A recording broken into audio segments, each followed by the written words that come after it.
Greetings, Traveler in Paimon. I heard there would be guides for the Iridori Festival, but I didn't expect it would be you two. We didn't expect to see you either! Returning as a guest for the Iridori Festival, no doubt. I was a little surprised myself when I received the invitation. But after wandering the outside world for so long, it's good to have an opportunity to return to my homeland and pay respects to my old friends. Kazuha, when we saw you in the distance just now, you seemed to be looking for something. What happened? Ah, yes. You see, when I came off the boat with everyone just now, I suddenly heard light footsteps around me.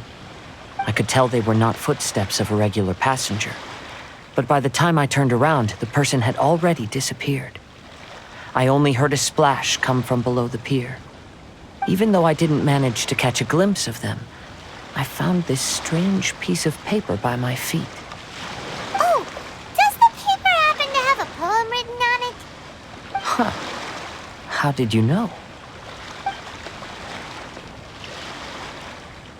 Fascinating. It's almost hard to believe such things could happen. Sure, here it is. Please, have a look. Last time, Aoi no Okina's poem ended with a reference to Akihito. And sure enough, this is a story about him.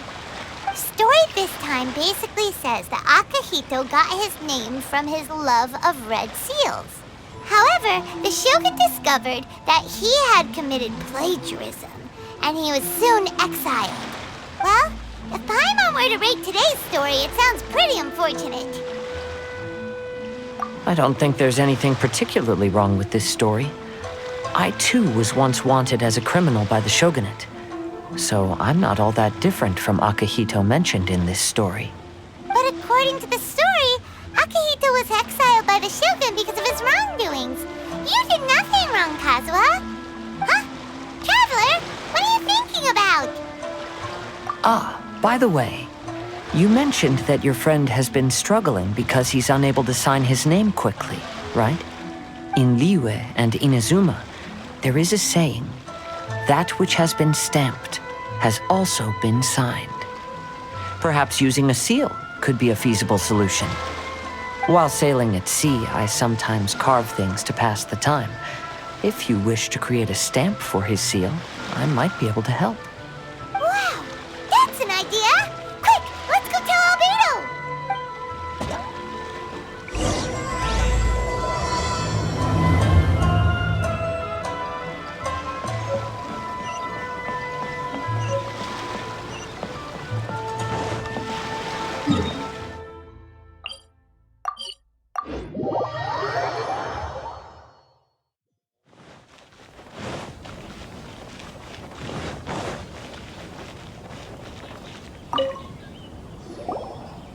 Albedo, we figured out a way to help Shincho!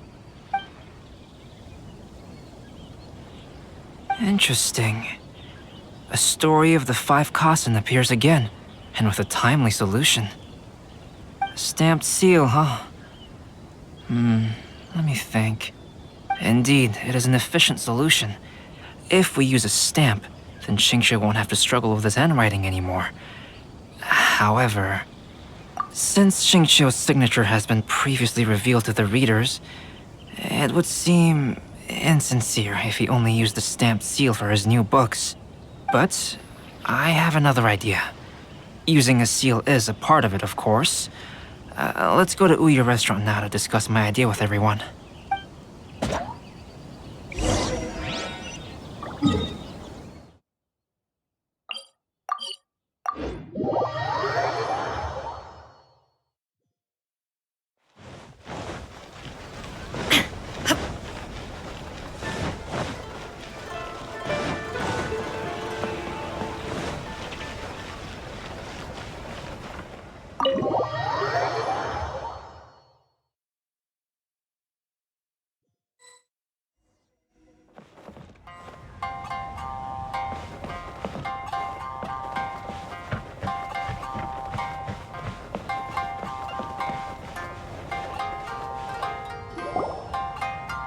Yes, that's it, Genyu.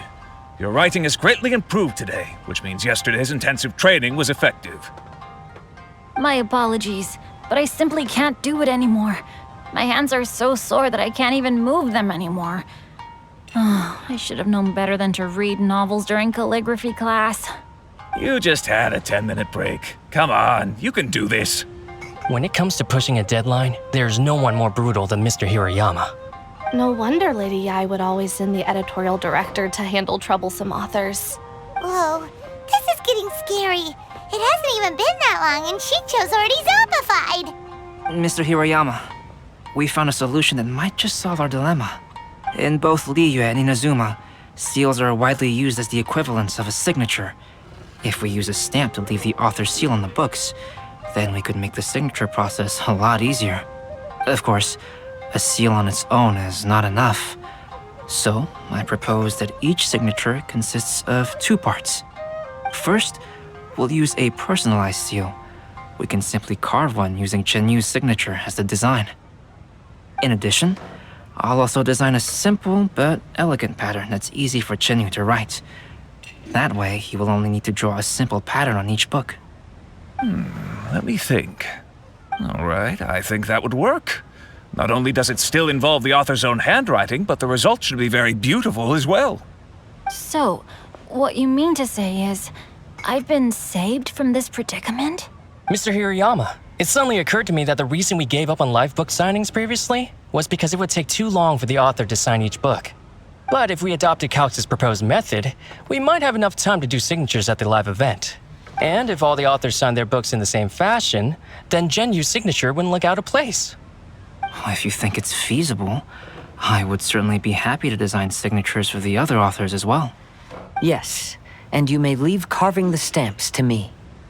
In that case, I shall contact the other 2 authors participating in the new release event.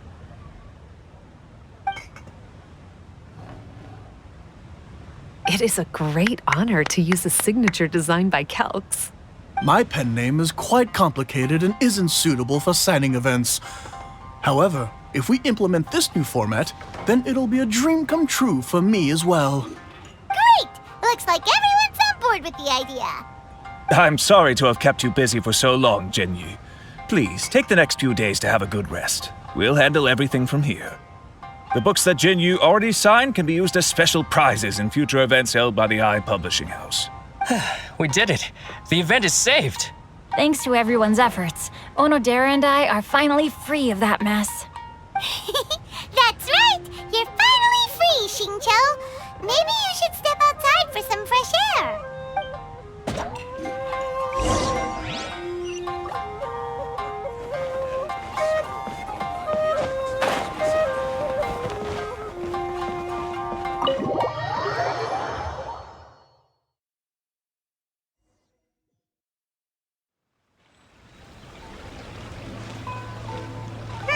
We still have some time to burn. Where should we go next? Traveler, there you are. Oh, it's Ayaka! And Venti!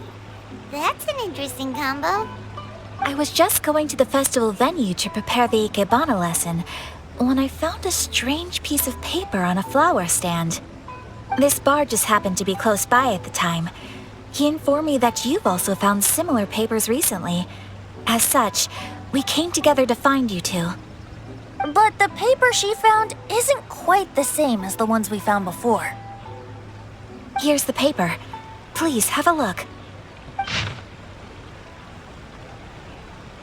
Huh. All the poems we found before were roughly the same length. But this one is only 2 lines. And even though there are only 2 short sentences, neither of them are next to the title or centered on the page. The position of the writing seems to indicate that there is other content written on this paper besides these 2 lines. If we take the poem literally, it reads, "Dip this paper in water and see the truth naturally appear." Speaking of which, I have an ancient text at home, specializing in ancient and exotic stories. It mentions a special ink that will show itself when wet and disappear when it's dry. So, shall we give it a whirl? It just so happens that there's a pond nearby.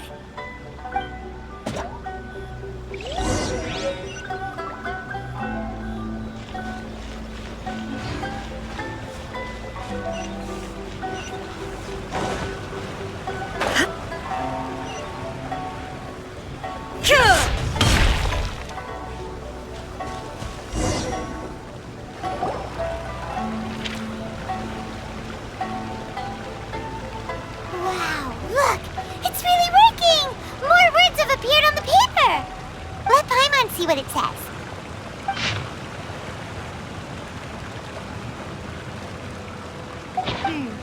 Story says that after Sumizomi got the collection of poems from Akihito and put them into a stream of water, the plagiarized words in the poem became blurry. Huh? Why would that happen? You see, Paimon, in the past, when printing was not yet well developed, handwritten text could easily become smudged in books when exposed to moisture. To ensure the text lasted longer, they'd either write using a special ink or coat the paper's surface with a waterproof coating once the writing was finished. Such special inks are time-consuming and laborious to produce, and the waterproof coating could also prove just as difficult. However, since Akihito's poetry collection was an important gift to be presented to the shogun, surely one of those 2 methods was used to protect it. But as for the plagiarized poems, not only would they lack Akihito's seal, but the words would also react differently when exposed to liquid. Which means Akihito didn't plagiarize his work. He was set up! Yes, it appears that this is the truth that Sumizome's story is trying to convey. Although the story is saddening, I've decided on the subjects to use for Akihito and Sumizome's portraits. Kazuha, Ayaka, would you be willing to be the models for my paintings? I would be delighted. Yes, as would I. There you go. The next 2 portraits should be ready in no time. Yes. And now that all 4 stories have all been collected, the story of the 5 Kasen is now fully completed.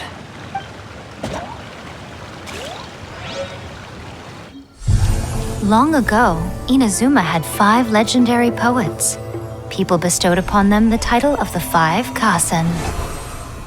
One year, the poet Suiko made his way to Tenshukaku and presented the Kasen's work for the shogun's perusal. But a page from the works of Aoi no Okina had been torn out, and Suiko was questioned regarding the matter. Suiko pleaded guilty.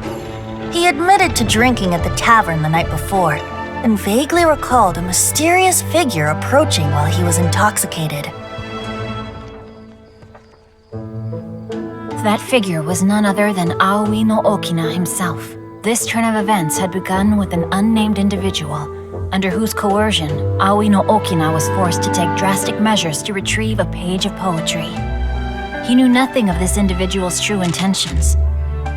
All he knew was that the poem had to do with an old acquaintance, Akihito.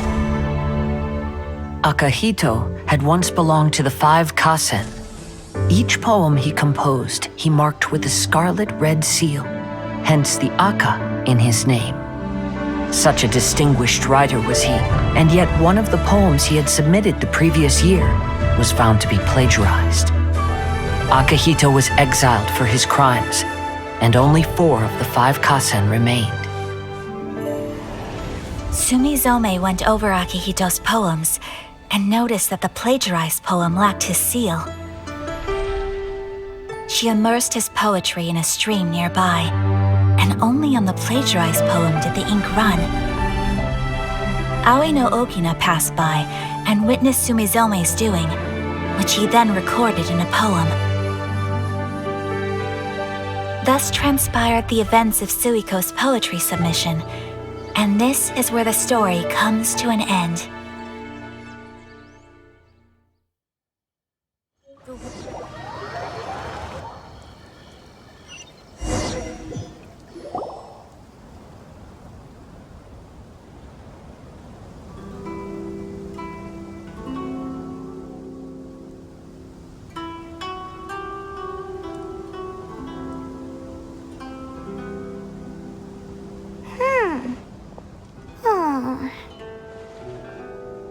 Yeah. Ever since we completed the story of the 5 Kasen, there's still one thing Paimon hasn't been able to figure out. One of the 5 Kasen is called Kuranushi, right? It's just that, how could the story of the 5 Kasen finish without him appearing at all? Oh, have you really not noticed? Huh? Not noticed what? This is no time to be playing games, Tone Deaf Bard! What he means is that the story of Kuranushi was already embedded within the 4 poems. Huh? Really? That's right. The key lies in the poem that Aoi no Okina wrote after seeing Sumizome rinsing the poetry collection. An average person could never understand the scene of a young girl washing Akahito's poetry collection in a stream. Even Aoi no Okina couldn't figure out the meaning behind Sumizome's actions. He was simply reminiscing and thinking about his old acquaintances. However, for the perpetrator who framed Akahito, it was completely obvious. He was worried that if this poem was seen by the Shogun, then the Shogun could discover the truth behind the plagiarism incident. If that happened, then he'd be finished. So, in desperation, he threatened Aoi no Okina to make him tear out this poem. Which means the one who threatened Aoi no Okina is the same person that framed Akahito! What? Kuranushi? That's right. Though there are only 4 poems, they still managed to tell the complete story of all 5 Kasen. Since the Shogun mentioned in the poems is certainly not the one of the 5 Kasen, the only character left is the mysterious one with an unknown identity. Oh, okay! Paimon is finally starting to get it now! However, this also brings something else to mind. The story of the 5 Kasen has more or less reflected everything that's been happening around us lately. Which begs the question, is there a Kuranushi in our world as well? A Kuranushi? In our world? Speaking of which, I wonder if our dear Kazuha has come up with anything. Oh, right! Kazuha! He's been pretty quiet this whole time. Let's ask him!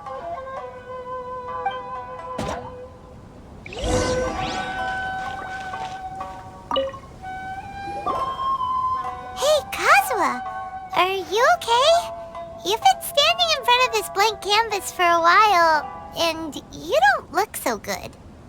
Apologies for making a wild assumption, but has the story of the 5 Kasen reminded you of anything? Yes. A few things did come to mind, actually. However, they were nothing more than some past incidents regarding my family. I don't mind sharing the stories, but I'd prefer not to bring you any more trouble. Hey, we're all friends here, Kazuha. You can always tell us whatever's on your mind.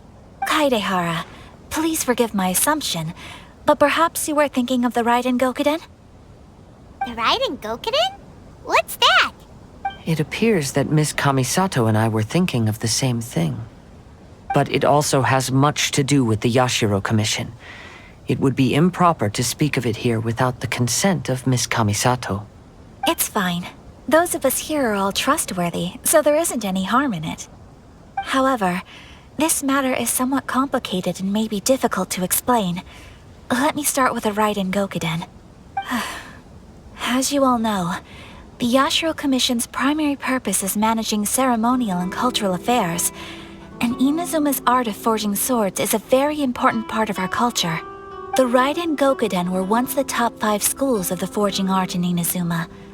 Although these families were swordsmiths by craft, they also held many important positions in the Yashiro Commission. Unfortunately, of the 5, only the Aminoma art still maintains its artisan lineage.